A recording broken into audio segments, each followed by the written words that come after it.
এই বেটা রাই এরকম করেছিস এনে দাও চেয়ারম্যান সাহেবের মেয়ে আছে তাড়াতাড়ি একটা স্পেশাল ফুচকা বানা। এই মাসুদ খান বাবুর কারো চাকর না, আমার দোকানে যে আগাইবো হ্যাঁ আগে ফুচকা পাইবো, সিরিয়াল ধরা ফুচকা খাওয়ান লাগবো। এই লাইলা কখনো সিরিয়াল মেইনটেইন করে না। আমি মাসুদ কারো গোলাম না, আমার দোকানে যে আগাইবো তার আগে ফুচকা বানাই দিই। ম্যাডাম আপনি এটা কি করলেন? আমার বানাটি ফুচকা আপনি ফালাই দিলেন। হ্যাঁ দিলাম, আমি চেয়ারম্যানের মেয়ে, আগে আমি ফুচকা পাবো তারপর গ্রামবাসীরা। তো এক্ষুনি যা গিয়ে 2 প্লেট ফুচকা বানিয়ে নিয়ে আয় আমার আর আমার অ্যাসিস্ট্যান্টের জন্য।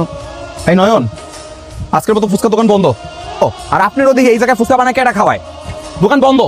এই এই তোর এত বড় সাহস, তুই ভরা বাজারে আমার মায়ের অপমান করস? আপনার মাই আমার দোকানে যায় মানুষের খাওয়ান নিজের হাতে ধাক্কায় ফালাই দিছিল।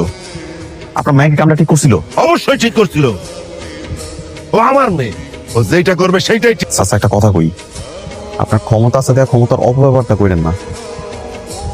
তুই আমার মেয়ের কাছে মাপ চাবি, এখন থেকে রোজ ও আগে আমার জন্য ফুচকা বানাবে। বুঝছিস? ঠিক আছে। তাহলে যান, বিচার শেষ।